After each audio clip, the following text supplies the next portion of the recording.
¿Qué tal amigos y amigas? Bienvenidos a Plaxi Talks, Bienestar en cada palabra, otro capítulo para ustedes amantes de la felicidad, del bienestar, aquellos que trabajan en recursos humanos, en gestión de personas, desarrollo de capital humano y todo este ecosistema sobre las personas dentro de las organizaciones. Es nosotros lo que queremos tocar hoy, ayer, mañana, siempre aquí en este podcast. Hoy acompañado de dos mujeres, dos personas que nos quisieron o que aceptaron nuestra invitación a participar en este podcast. Por un lado, Mardeli Vega, de la casa, ¿cierto? Mardeli, Así es. bienvenida. Ella es la vicepresidenta de Recursos Humanos de aquí de Plaxi, a nivel de Latinoamérica, de Estados Unidos y de Reino Unido, si es que estamos en lo correcto. Es correcto. Muy bien. Y por otro lado tenemos a Bárbara Brunetti, ella es experta en cultura, liderazgo, gestión de cambio, más de 11 años de experiencia trabajando en una de las empresas con mayor reputación aquí en Chile, Codelco. ¿Cómo estás? Muy bien, encantada de estar aquí. Qué bueno, excelente. Oye, nosotros siempre partimos parte de nuestra estructura para comenzar el relato de este podcast, tiene que ver con lo primero que se nos viene a la mente cuando hablamos de nuestra temática. Y nuestra temática, evaluación de clima y cultura organizacional. Si yo les digo eso, ¿qué es lo primero que se les viene a la mente así como en 10 segundos? Sí, que cultura siempre se asociaba con ser algo blando, o lo que llaman soft, y ya hoy en día la cultura es algo muy estratégico para todo el éxito de las empresas, del cambio de lo que era cultura hace unos años a lo que es hoy. ¿Bárbara? La primera palabra que se viene es ventaja competitiva, Ventaja competitiva. ¿Por qué? porque entender lo que pasa en tu organización sin duda te da norte, te muestra las fortalezas y sobre todo las amenazas. Entonces puedes descubrir riesgos de implementación de tu estrategia. Mira, no lo había pensado así, que qué bueno porque va a estar buena entonces la conversación bajo esa mirada. Y les parto preguntando y ahí cada una ve quién toma quién dispara primero, quién se lanza. Y yo les digo, ¿qué papel juega el diagnóstico del clima organizacional en el fortalecimiento de la cultura interna en las organizaciones? Yo digo que es eh, la cultura y medirla es como el termómetro realmente de la empresa. Si tú realmente no sabes cómo las personas están viviendo, cómo se sienten, es muy difícil que cualquier plan estratégico, cualquier plan de negocio, realmente puedas saber que tienes todos los elementos para seguirlos, ¿no? Entonces, si tú no mides algo como la cultura, realmente no sabes si cuentas con las herramientas para hacer todas esas ambiciones que tiene la empresa. Esa sería como una de las grandes razones de por qué tienes que medir esto. Bárbara. Estoy totalmente de acuerdo, pero ahí yo le complementaría con el tema del manejo de la data. Si tú sabes con datos cómo está la realidad de tu organización, tienes la capacidad de medirlo y con eso también puedes evolucionar. Porque, como decía Mardeli, de repente esto se ve como algo blando, pero tan blando no es, porque son cosas que son percepciones finalmente, pero que tú también las puedes medir y puedes mostrar cómo eso te ayuda a desarrollar tu negocio. ¿Cuán importante es entonces en el plan estratégico de las empresas? O sea, para mí eso es fundamental. Hay empresas que tienen la transformación cultural como un pilar, pero que realmente no lo sienten así. Y ese es un grave error desde mi perspectiva, porque al entenderlo como algo que se ve bonito o como algo que a lo mejor mis empleados puedan recompensar con gratitud, en el fondo obviamente está, pero aquí tú puedes ver cuáles son las barreras reales que tienes para implementar cosas. Y eso yo lo aprendí un poco antes de venirme al mundo de recursos humanos. Yo antes estaba a cargo de excelencia operacional en la misma minera. Y me daba cuenta de cómo el mismo modelo, los mismos sistemas operativos, eran difíciles de entrar en algunas organizaciones versus otras. Y yo para poder hacer mejor mi trabajo tuve que empezar a mirar esto. Entonces tú cuando te das cuenta, realmente le ves el valor. Por eso para mí es una herramienta estratégica para cualquier líder. Ya. Oye, ¿y por qué se vuelve entonces más importante el conocer la percepción de los colaboradores, de cómo están viviendo en el día a día, para conectarlo un poco con lo que decías tú de esta transformación organizacional? eh, el tema de tener la data va a ser fundamental a la hora de querer accionar los cambios. Claro. Mira, los cambios de una empresa los tiene que dar son las personas. Tú cambias una empresa a lo mejor por procesos, por algunas políticas, pero al final quien ejecuta esos procesos, quien va a vivir esas políticas son las personas. Y las personas cada vez que se enfrentan a un cambio sufren diferentes emociones. Entonces, por eso es que necesitamos saber en qué momento del cambio están las personas que son tu empresa. ¿Pero la cultura organizacional va cambiando en el día a día o es más de largo plazo? No, a ver, la cultura se puede impactar por aspectos obviamente que estén ocurriendo en tu localidad, en tu país. Yo en Latinoamérica veo una misma cultura de empresa, pero adoptada a distintos países. Entonces, qué felicidad en Chile puede ser para un empleado chileno algo diferente que juega para un empleado en México. A lo mejor el factor de tránsito es un factor que impacta más a la cultura en México que aquí. Pero la cultura de la empresa está evolucionando hacia el camino que quieres. No es estática, pero tiene que tener unos pilares. No es que hoy la cultura es una y mañana es otra cultura. La empresa define la cultura que va a apoyar los objetivos del negocio, ¿ok? Pero cambian las personas, pero tú la cultura la debes mantener. Por eso es que se basa casi siempre o en principios, o en pilares, o en planes estratégicos, pero siempre alineados a lo que va a ser la cultura de tu empresa. Pero ¿cuán relevante es que las áreas de recursos humanos, los líderes, excepto de esta área, estos departamentos, estén alineados con los objetivos de negocio, de poder involucrarlos dentro de estos planes? Lo digo porque algunos pueden verlo como simplemente el área de recursos humanos como el cooperativo, capacitación, mantener un buen clima, entregar beneficios, pero está también el objetivo de negocio, el objetivo más comercial. ¿Cuán importante es tener a las personas de recursos humanos sentados en esas mesas estratégicas? Le pregunto. Totalmente importante, porque al final por algo existe un área, en toda la empresa hay áreas de personas, de recursos humanos, porque no trabajamos con máquinas. Y como decía Mardeli, aquí las emociones influyen. Acá, por mucho que nosotros digamos, vamos a fusionarnos con una empresa y todos vamos a estar alineados, la gente igual va a tener miedos. La gente igual va a estar preocupada por su continuidad laboral, por las metas, por si vamos a tener los mismos bonos, lo que sea. Y respecto a lo que mencionaba ya antes de la temporalidad, la cultura es algo más difícil de mover, pero es algo que tú puedes movilizar. Pero el clima igual que nuestro clima, es más cambiante, porque eso depende de las percepciones. Entonces, si tú empiezas a hacer un manejo comunicacional masivo, tú puedes cambiar la percepción rápidamente de la gente. Pero eso es clima, entonces se mueve rápido para allá, pero también se puede devolver.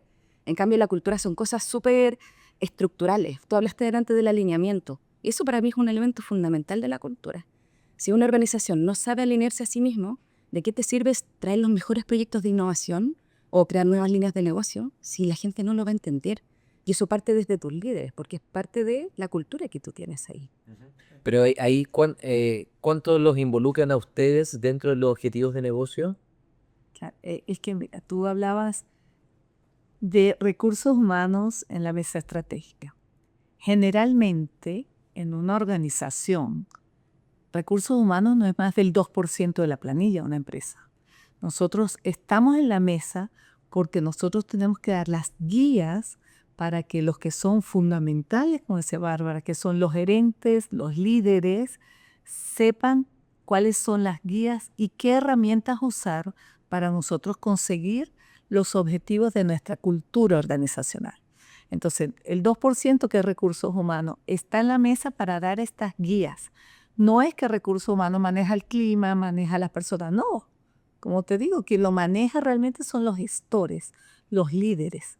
Pero ellos necesitan entender ciertos parámetros, ciertas directrices que son las que al final, si todos actuamos de esa manera, vamos a conseguir los objetivos que queremos de cultura. Entonces, recursos humanos tiene que estar en esa mesa porque tiene que dar esas directrices. Luego, después también ayudar a que se ejecuten las directrices de la manera correcta. Nosotros decimos el qué y las personas y los gerentes hacen el cómo. Entonces yo puedo decirle a un gerente, tienes que escuchar, pero los empleados saben si el gerente está escuchando genuinamente, si realmente le interesa. Entonces, el cómo va a ser lo más importante. Por eso que estamos para dictar directrices, pero al final son los gestores quienes realmente nos van a ayudar a que toda esa teoría se vuelva práctica, ¿sí? Entonces, tenemos que estar en la mesa, pero que no se confunda, recursos humanos no es quien maneja el clima de la empresa. Recursos humanos no es quien lleva el clima de la empresa. Somos todos como empleados y como gerentes y líderes. Pero uno podría, solamente me voy a poner aquí como abogado del diablo nomás para poner la expresión, pero uno podría decir que entonces recursos humanos, más allá que no es el único responsable, sí es el más importante en términos de clima y cultura. Mira, es el responsable, igual que el financiero es el responsable de dar los estados financieros, pero no es el único que los produce. Al final tiene que haber un responsable de una tarea. Nosotros somos responsables de tener las directrices, los parámetros, llámale los principios, pero al final de cuentas, si los líderes, o sea, el comité del país, llámelo comité ejecutivo o comité directivo, no está alineado con la cultura, esto no es una bandera de recursos humanos. La cultura de la empresa se decide como un comité ejecutivo, ¿ok?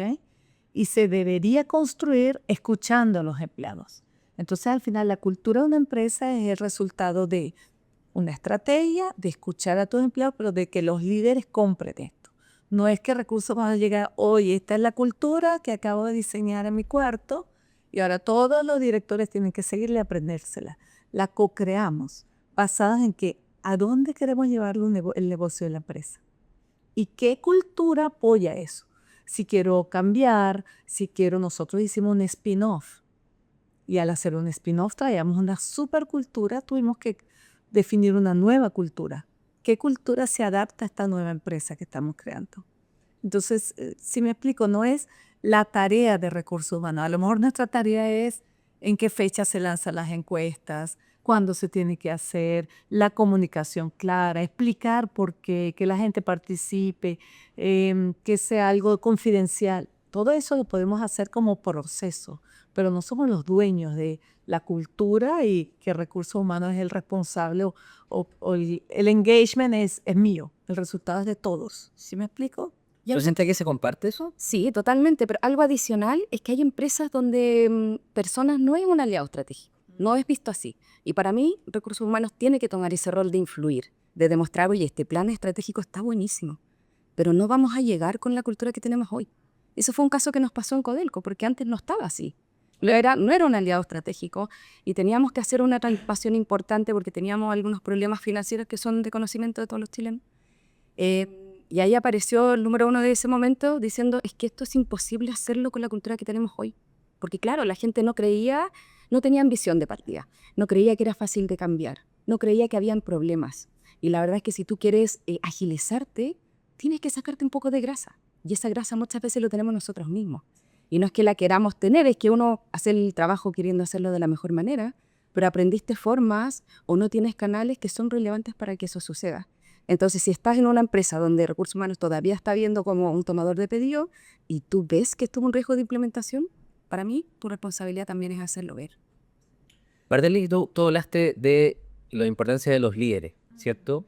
Hablaste de la co-creación también.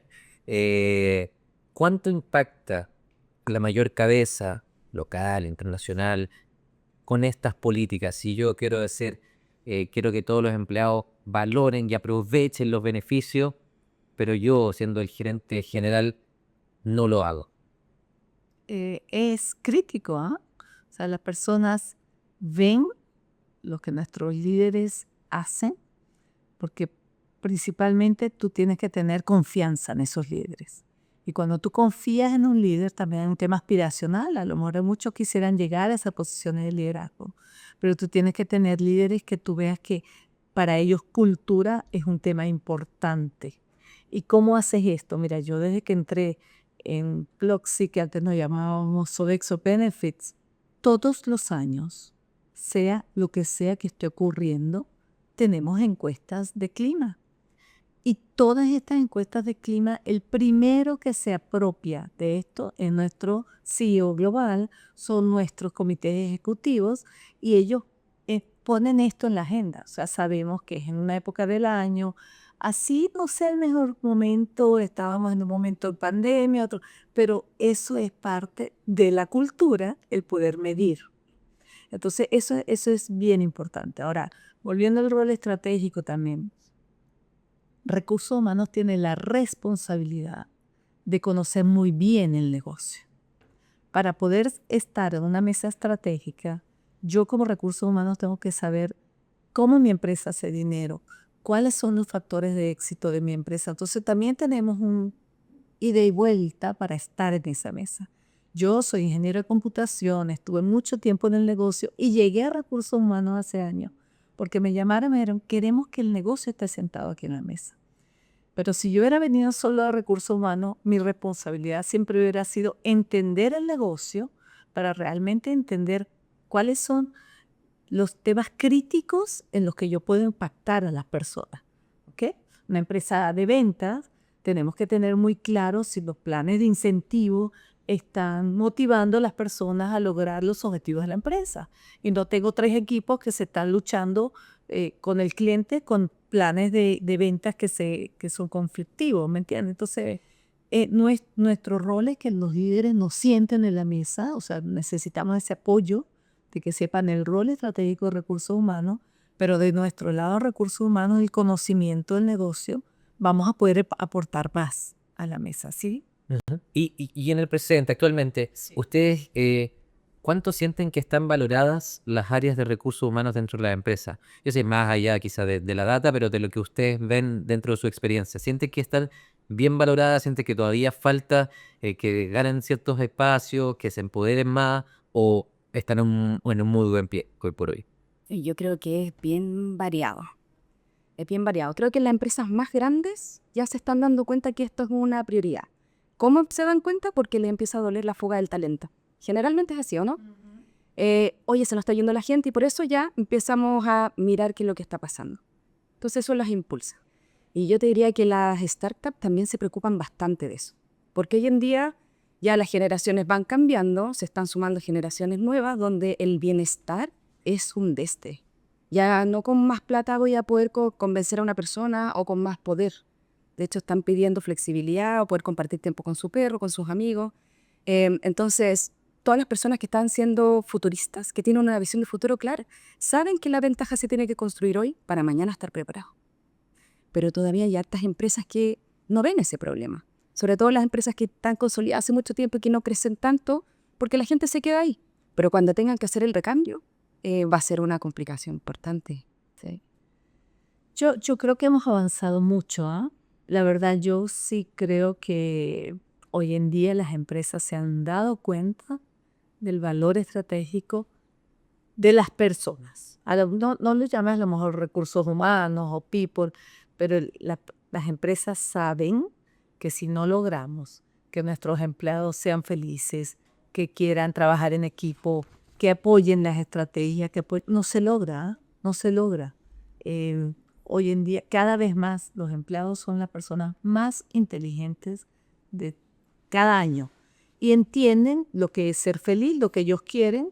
Y by the way, ningún empleado va a trabajar en una empresa que no esté alineada con sus valores, que no lo respete, que no le cumplan, ¿ok? Y eso hace que recursos humanos está dentro de cada empleado. Entonces, para mí, está súper en la mesa. A lo mejor no le dan el título, a lo mejor no le dan a veces la voz, pero para mí ya está en el rol estratégico. La pandemia fue un detonante también de poder pasar. Por muchos años teníamos una zona gris en donde recursos humanos no puedes tocar muchos temas personales, el empleado es un profesional, no hablar mucho de temas muy personales. Y llega una pandemia donde lo primero que tienes que preguntarle a las personas es con quién vives, si vives con tu abuelita, si tienes enfermedades. Entonces pasamos eso. Y yo creo que después de la pandemia, Humanizó a las áreas de recursos humanos. todos los gerentes, A todos. humanizó a todos los gerentes, a los empleados se sintieron también en libertad de decir, oye, yo quisiera ser el último grupo que regrese porque vivo con mi abuelita que sufre de hipertensión y está en el grupo de riesgo. Entonces también nos dimos la libertad de hablar nos dimos la libertad de mostrar mi casa. De porque conocer en otras. ¿te acuerdas que antes no habían esos backgrounds lindos que tenemos ahorita? Yo tenía que mostrar el cuarto de mi hija porque estaba en el cuarto de mi hija. Entonces yo creo que nos humanizó un poco, porque yo soy de aquella época en donde decía, no, el trabajo se queda en el trabajo y la casa se queda en la casa. Mentira, tú eres el mismo ser humano que va y que viene. Claramente tienes que hacer dinámicas para poder tratar de diferenciar, pero tú no dejas a tu familia, cuando estás en el trabajo te olvidas que tienes hijos. Entonces, nuevamente, esto nos ha humanizado, pero recursos humanos está en la estrategia. A lo mejor falta para que lo pongan en la mesa, a lo mejor falta algunas empresas que lo digan, ¿sí?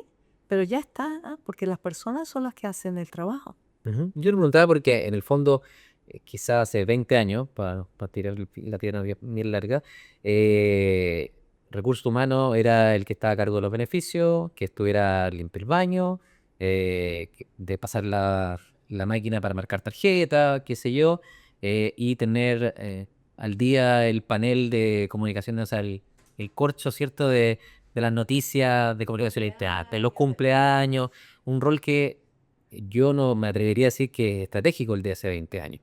Era un rol mucho más operativo, funcional, higiénico, si se quiere, más que estratégico, ¿o no? Sin duda, pero todo lo que nombraste tú es muy importante. Porque tener los baños limpios, tener los cumpleaños, celebrar. Eso es lo que voy, claro, que quizás la gente cree que es un desde, pero Claro, hoy en día eso es responsabilidad de todos. Si te das cuenta en la empresa, todos, ahorita los gerentes celebrando cumpleaños, antes estaba como, si delegado, porque también acuérdate que venimos de empresas también que era mucho más de industria.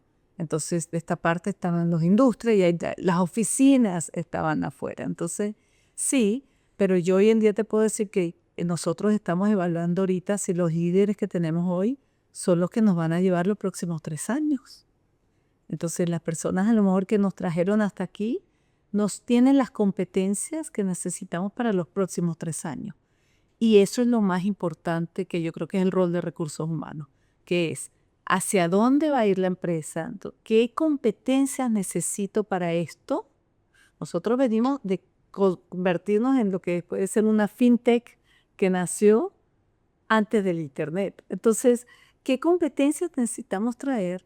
Y si las personas que tenemos hoy tienen esa competencia o la van a poder desarrollar, todos las pueden desarrollar, pero en el tiempo en que la empresa lo necesita, ¿sí? Entonces tienes un tema de tiempo, con qué inversión, que nosotros tenemos que desarrollar el talento, pero habrá momentos en que hay que comprar el talento o que me lo tengo que pedir prestado de otro país. Entonces para el rol de recursos humanos es muy estratégico, porque todos los planes que se ponen en un PowerPoint, al final necesita gente que los ejecute, ¿no?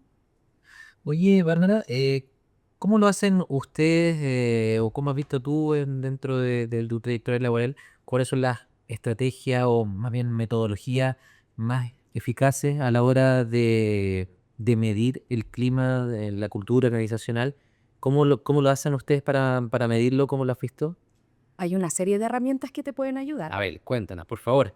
Adelante.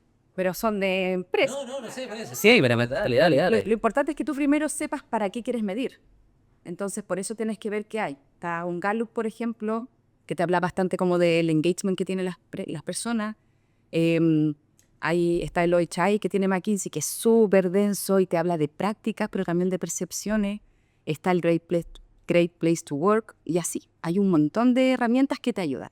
Entonces, si tu objetivo es que seas reconocido como el mejor empleador, tienes que tomar esa práctica y trabajarla. Pero yo creo que no es necesario operar con una sola encuesta estandarizada. Lo importante es que esto te ayude a identificar dónde están tus dolores. Entonces puedes partir desde una hipótesis y de a poco ir nutriendo la herramienta. Porque de repente hay herramientas tan complejas que llega tanto dato que al final la gente se marea. Y de repente tú dices, oye, mira, tu problema está en la capacidad de alineamiento, enfócate aquí, pero con tanto dato hay otro que mira, oye, pero la innovación de abajo arriba está muy baja. Entonces me quiero concentrar acá. Y yo te digo, ok, está bien, pero si no logras alinear a la gente, ¿para qué quieres que innoven? Van a innovar hacia cualquier lado. Entonces, creo que hay que buscar la herramienta que más se adecue a la situación actual. Y yo sugeriría también partir de a poco, para no marearse. partir con lo que es más el core de tu problema. Ujú. Martely, en Plaxi. Hemos usado diferentes herramientas. Hoy en día, y la que nos parece excelente, se llama The Happiness Index. De hecho, la usamos internamente y la estamos empezando a comercializar porque ya en nuestra con un partnership, y realmente nosotros con esa herramienta conseguimos por lo menos una vez al año medir todos los empleados al mismo momento en los 29 países en que estamos, y tratamos de mantener siempre las mismas preguntas, pero tomamos las áreas que nos interesan. Porque nosotros siempre medimos si somos una empresa inclusiva, es uno de nuestros valores. Entonces tienes que alinear las preguntas, como decía Bárbara, a lo que tú quieres medir. Si no, puedes preguntarle 100 cosas a los empleados que al final, ¿qué haces con eso? Son pocas preguntas, las áreas que queremos medir, y luego áreas muy importantes para que los empleados puedan escribir sus comentarios. Y es una delicia, yo leo todos los comentarios porque realmente ese es el insight que te da. Y tú después puedes volver con eso. Creo que siempre es bueno acompañar una encuesta con focus groups o grupos de trabajo, porque hay cosas que tú puedes entender. La comunicación es la que uno escribe, pero lo que el otro entiende. Entonces haces reuniones de trabajo, un focus groups, para entender y luego seleccionar áreas de trabajo. No vas a poder tocar todo lo que aparece en una encuesta, pero sí tratar ahí sí tiene que haber un consenso de cuáles son las 3 áreas en las que vamos a trabajar. Oye, y los comentarios en general tienden a ser positivos o tienden a ser reclamos cuando salen estas encuestas, porque como termina siendo anónimas, quizás es un espacio también para decir lo que no, o que tengo miedo de decir, o que me he encontrado oportunidad de decir en algún lado. Hay de todo, hay de todo, porque una de las cosas interesantes de una encuesta, crítica, importante, es que sea realmente preguntas que miran lo que tú quieras. La encuesta hay que trabajarla muy bien, que tenga la confianza, que las personas... Yo lo que mido más en una encuesta es la participación. Si la participación es alta, ya lo ganamos. Entonces, los comentarios hay las dos cosas, no solamente reclamos, hay mucho que complementa. Entonces, sobre esta pregunta respondí sí, pero respondí sí por A, B, C y D. ¿Y han habido comentarios donde te has quedado sorprendida por algo que hayan dicho, que algo que no esperabas por ningún lado? Siempre hay sorpresas, pero yo creo que lo más importante, toda encuesta que tú haces tiene los outliers. Las cosas que no están en el corazón, en el centro, vas a tener los outliers. Ahora, uno nunca trata de ver quién respondió esto, quién no respondió esto. No, esto es una medición de clima y vamos a trabajar sobre los 3 temas. Yo he tenido encuestas en otros países, no fue en Chile, en donde uno de los pains de ese momento eran los sanitarios. Entonces, fíjate, el clima, estábamos haciendo una transformación digital, pero no teníamos la cantidad, a lo mejor, higiénico. Entonces, no voy a minimizar, ese fue uno de los planes de acción de ese año. Entonces, por eso te decía, claro, tienes que tener el contexto, el momento, y puedes tener unos insights maravillosos, pero si no escuchas lo básico, no te vayas a trabajar en la estratosfera, en la innovación, en el inteligencia artificial, si lo mínimo. Entonces, cuando hay un comentario como eso, cuando hay un tema como eso tan básico, claramente le das prioridad para ver qué es lo que está ocurriendo, ¿no? Oye, Bárbara, ¿tú crees que pase que dentro de las empresas las personas se preocupen del, no sé, el concepto o lo tengan internalizado el concepto de clima laboral o algo que simplemente surge? Entonces yo estoy conversando contigo y después descubro que la empresa, entretenida porque son todos simpáticos, están en la misma onda. ¿Tú crees que hay una concepción de las personas sobre el clima laboral? Así como que se preocupen y la gestionen, ponte tú. Mira, tal vez la palabra clima laboral o salud organizacional no la conozcan, pero si tú le preguntas, oye, ¿cuál es la personalidad de esta empresa? La gente igual rápidamente te va a decir cosas, están súper marcadas.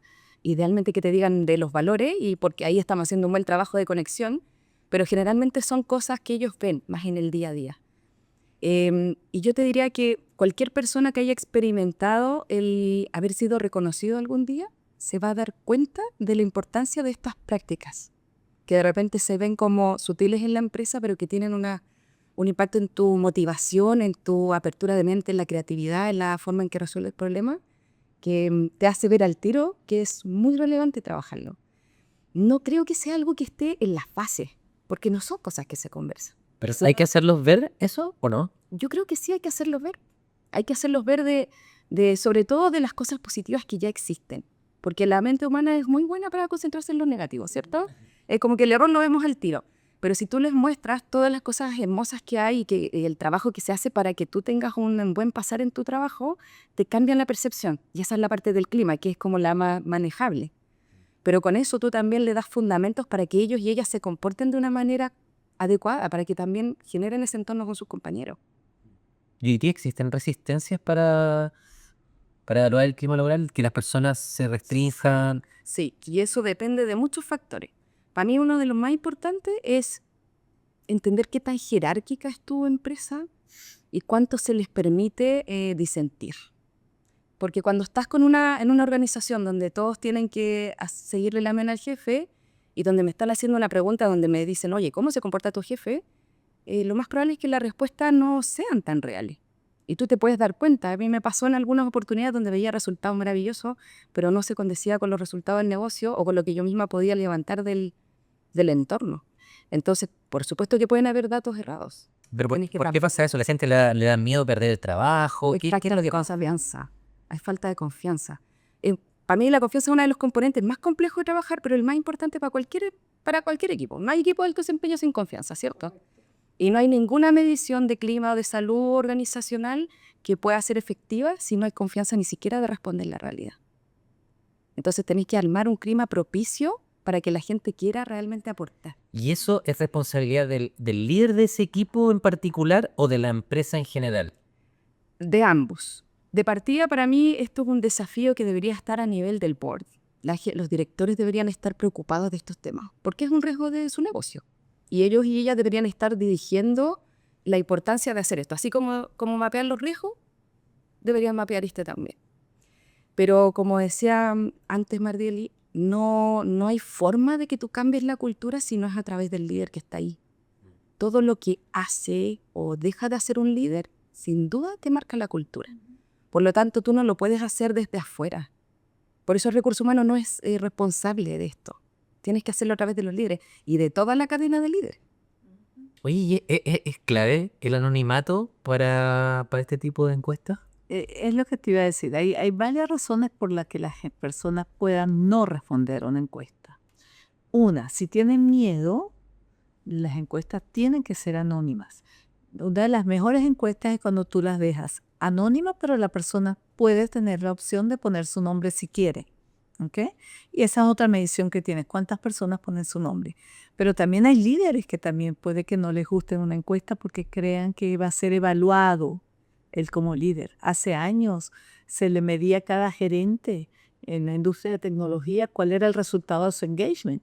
Y los gerentes andaban hablando con sus empleados, ya viene la encuesta, porque era para medir al líder. Entonces esa puede ser otra barrera, otra resistencia.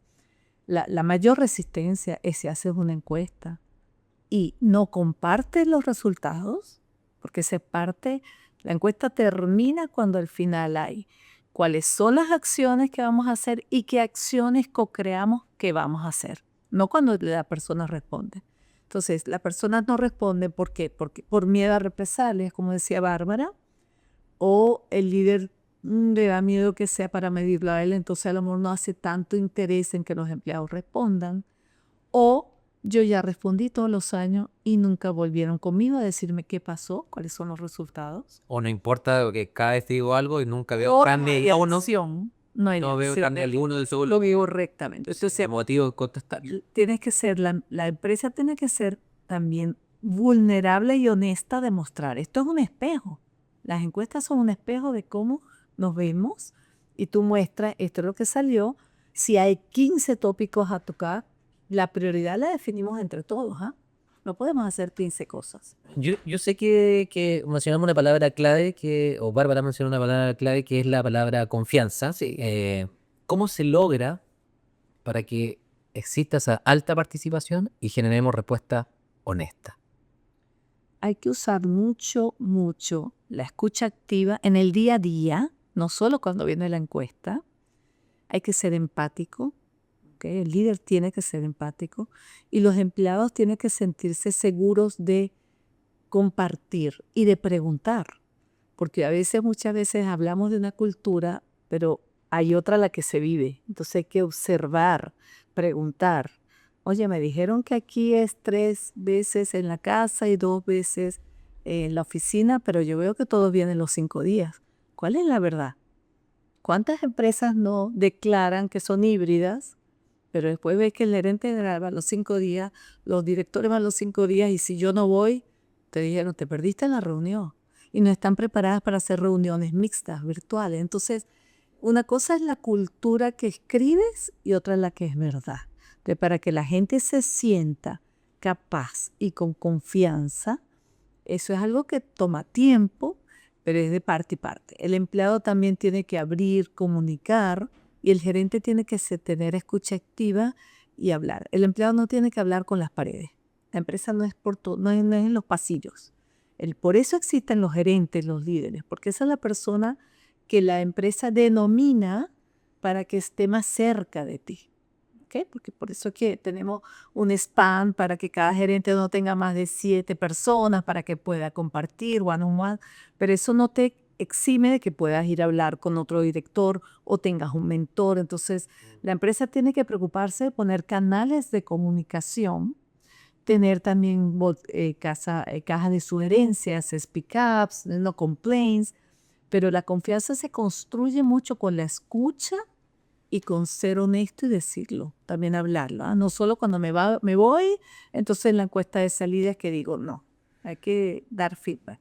Oye, ¿existen líderes de recursos humanos, de gestión de personas, que lo lleven en la piel, que no necesiten necesariamente una encuesta y que se puede detectar como en el ambiente, ese clima, decir, acá hay algo que, porque estoy viendo a este trabajador que no está tan contento como todos los días, allá se están juntando los tres, que estos no están juntos?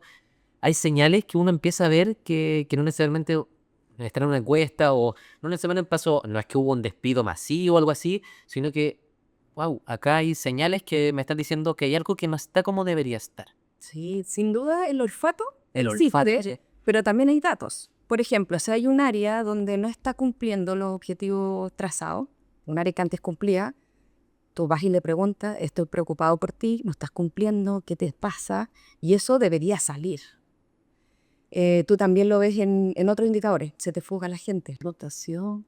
Y bueno, y en el conversar la gente igual lo demuestra. Nosotros tenemos un lenguaje corporal que es muy visible. Entonces tú ves cuando un trabajador está subiéndose al camión, el ejemplo minero, está subiéndose al camión con desdén o si lo está haciendo con una motivación o que tú te das cuenta. Entonces ese olfato existe, pero yo creo que siempre hay que acompañarlo de algún indicador porque esto no se trata solamente como de tratar de ser nice todo el tiempo. Esto es para que también este negocio prospere. Entonces ahí están las alertas. Pero deberían, perdón, que me viene al tiro como está avanzando en el trabajador, es que está sonriendo. De cierta manera, las personas de recursos humanos deberían ser, quizá, voy a exagerarlo, porque es una caricatura, pero como las más simpáticas, los más empáticos, porque con quien yo debería sentir mayor confianza para expresarle. No, yo creo que no, eso es un mito. Yo creo que, no, sí, yo creo que al final, también recuerdas en qué realidad estamos, ¿no? Antes todos tenían que ir a la oficina, estaba el modelo que yo los ve, había un estándar casi que de uniforme, como la gente se vestían, todos éramos igualitos. Hoy en día las personas son como son. Y eso es lo que es ser inclusivo. Entonces, habrá personas, el estilo de liderazgo antes, ¿quién era el gerente? El que era más hablador, el que era más conversador. Ahora, puede ser que no, el más callado puede ser un excelente gerente. Entonces, esas comiquitas, como tú dijiste, ¿no? No, yo creo que recursos humanos, al igual que todos los empleados, tenemos que ser respetuosos, tenemos que tener empatía, tenemos que ser ahora. ¿Qué tiene que tener recursos humanos? Las herramientas correctas y que le sirvan a la empresa en ese momento, pero también cómo educar. Por ejemplo, hay gerentes que tú los nombras como gerentes y no saben dar un feedback negativo. Te tienes que entrenarlo de conversaciones difíciles. ¿Me entiendes? Entonces no simplemente es que recursos humanos es el que está siempre riéndose, el que está bailando en la fiesta. No, o sea, realmente es la persona que tiene que tener las herramientas para educar, ¿sí? En varias competencias que no todo el mundo las ha desarrollado. Porque cuando por primera vez te nombran gerente, te nombran porque a lo mejor eras el mejor obrero, el mejor técnico y tienes que darte herramientas de gerenciar. Entonces, eso, recursos humanos tiene que apoyar eso, pero si no, no somos los más simpáticos y los más divertidos de la fiesta. Y la responsabilidad ahí es 100% del líder. Porque, por ejemplo, si un líder de una unidad, de un proceso de un negocio, de una división, no cumple el presupuesto, se sale el presupuesto, tú no vayas a control de gestión o a finanzas a pasarle cuenta o a decirle, oye, ¿cómo no te diste cuenta a tiempo? Tú vas al líder de proceso. Con las personas es exactamente lo mismo. Porque también antiguamente se llamaba recursos humanos, pero es porque ¿cuáles son tus recursos? Son las personas que tienes que sacarle el máximo potencial, su mejor versión, que estén animadas, que estén concentradas. Esa es tu responsabilidad. Entonces, así como recursos humanos te puede alertar, oye, estás teniendo un problema de cultura, perfectamente eso lo puede ser también en el área de comunicación o cualquier otra área. Tú hablabas de saber cómo está la persona y desarrollar su máximo potencial, ¿cierto? Pero ¿qué pasa con esta persona cuando tiene problemas afuera? ¿Hasta dónde llega la empresa? ¿Hasta dónde llega la responsabilidad de la empresa con esa persona? Que donde su mamá tiene un problema de salud, donde él tiene un problema financiero, donde tiene un problema logístico y se demora 2 horas en llegar de vuelta a su casa, hasta donde yo como empresa tengo mi límite y digo, ya, ven, de aquí para acá yo te atiendo todo lo que quiera, pero de allá para afuera no me hago cargo. Es difícil esa, porque cuando tú trabajas con personas es más arte que un estándar. No hay receta. Entonces depende de los lineamientos que te dieron a ti y de tu ética, de cómo tú ves que esto te ayuda a aportar al negocio. Y ahí para mí es responsabilidad del líder también poder negociar esas cosas. Por ejemplo, cuando yo he liderado equipos también lo he negociado como, ¿tengo chance de darle una tarde libre cuando yo considere que le vale la pena? Y ahí depende de las normas que tengan en cada organización, pero tú también como líder, para mí el líder es quien genera cambio. Entonces tú como líder también puedes estimular ese cambio y decirle, yo lo necesito para mantener a mi equipo motivado. Mm. No tienen por qué estar aquí todos los días sentados en la No, oficina. Nacho, hay una responsabilidad del empleado con la empresa, de la empresa con el empleado y luego tienes la parte humana.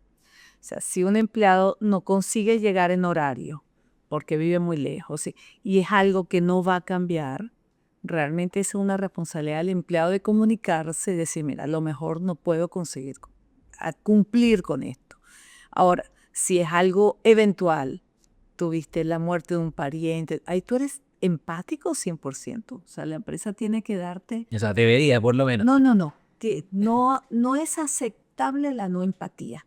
Ahí sí Paul, no es aceptable bajo ninguna cultura no ser empático en lo humano. ¿Ok? Un empleado que pasa mal, que se siente mal, un empleado que tiene problemas de salud mental. Claro, yo te digo porque ocurre, hay empresas que no son tan empáticas. Sí, pero esas son empresas que no van a ser Eso voy a decir, van a ser sustentables. Eso te lo digo de verdad, porque hoy en día no se permite no ser humano. Somos humanos en todo, tenemos que serlo también con esto, ¿no? Oye, ¿tienen algún caso no tiene por qué ser de este año, o sea, del año pasado, pero algo que recuerden donde una correcta evaluación del clima laboral haya generado un cambio significativo de decir, oye, mira, este equipo que venía a la baja, lo evaluamos, nos dimos cuenta que estos eran, y hicimos esto para cambios, ¿se recuerdan algo similar en esa línea? Sí, recientemente el año pasado, nosotros evaluamos eh, el Employee Net Promoting Score, es decir, hacerle pregunta a los empleados si tú recomendarías a otras personas trabajar en esta empresa. Y en algunos países vimos que de los que yo trabajo, vimos que salió bajo.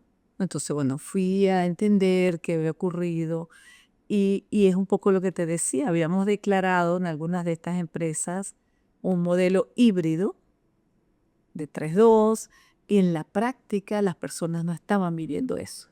Entonces eso lleva a, ahí sí, a poner la mano firme y decir, somos 3x2. Entonces, ¿qué pasa? Que es que hay muchos gerentes que no saben gerenciar en lo híbrido. Entonces tienes que enseñarles a hacer lo híbrido, claro. O hacen reuniones los días que la persona está en su casa y la gente no escucha, o no, toda la decisión se va a tomar en la mesa y no tiene un material. Entonces tienes que saber gerenciar en lo híbrido, y para eso tienes que tener herramientas. Y evitar frases matadoras. ¿Sabes? Alguien está en su casa y dice, por favor, no escucho. Si estuvieras aquí, escucharían a alguien. Es que estás en tu casa. Claro, ¿me entiendes? Entonces, si somos una empresa que trabaja híbrido, tenemos que hacerlo siempre, lo de lunes a viernes, no solamente cuando yo tengo reunión, todo el mundo tiene que venir. Y si hay gerentes que no saben trabajar fuera de la oficina, eso yo creo que está pasando ahorita, igual que hay generaciones que no quieren ir a la oficina. No, tenemos que llegar a un medio término, porque estar juntos tiene muchas ventajas, y estar también en el híbrido tiene muchas ventajas. Entonces, el modelo 100% de la oficina no es perfecto, pero el modelo 100% virtual para mí tampoco es perfecto. Pero tenemos que aprender, como todo.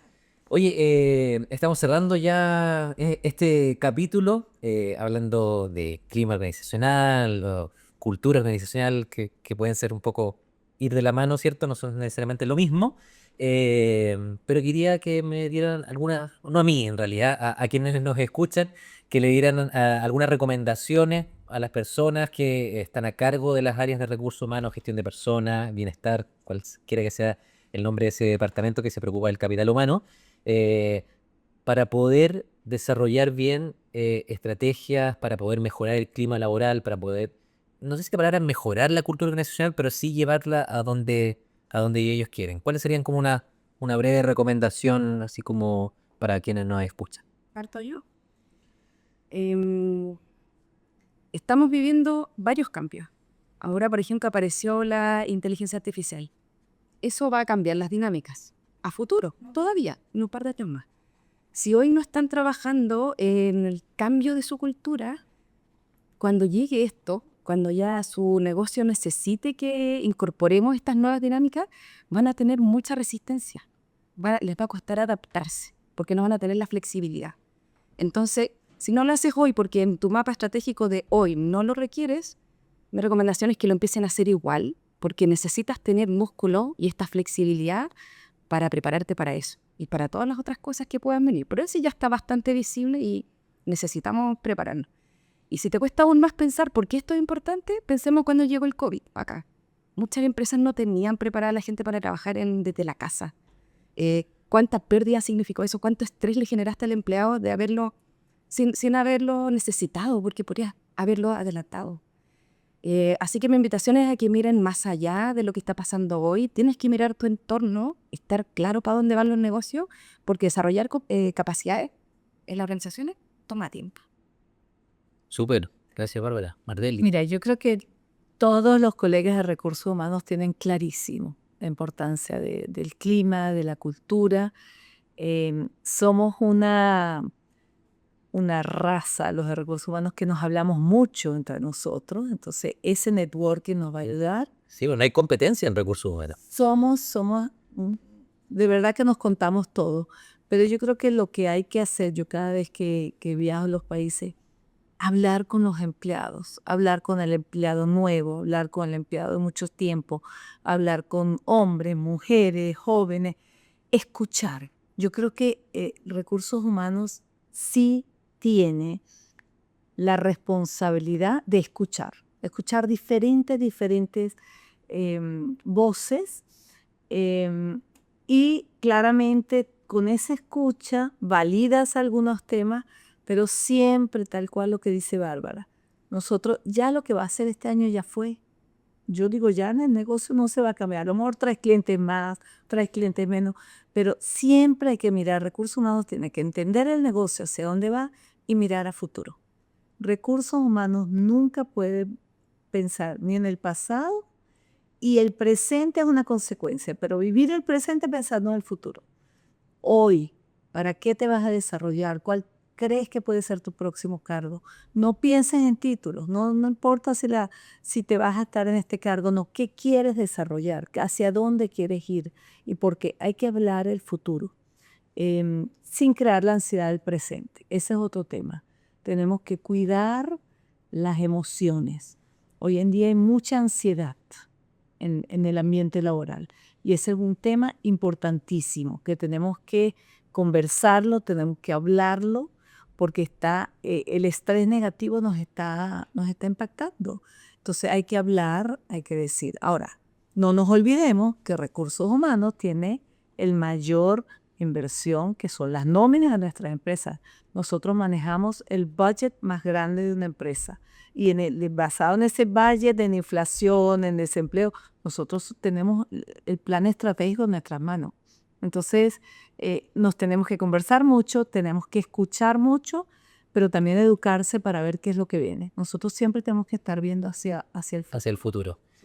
Muy bonita visión ahí, Bárbara Mardelli. Muchísimas gracias por haber estado aquí con nosotros. Me quedo con algunos apuntes que hoy la invitación de ambas es que cada vez las empresas se preocupen más del clima de las personas, de escuchar esta escucha activa, que las empresas, que los departamentos de gestión de personas formen parte del plan estratégico, de los comités ejecutivos, directivos, etcétera.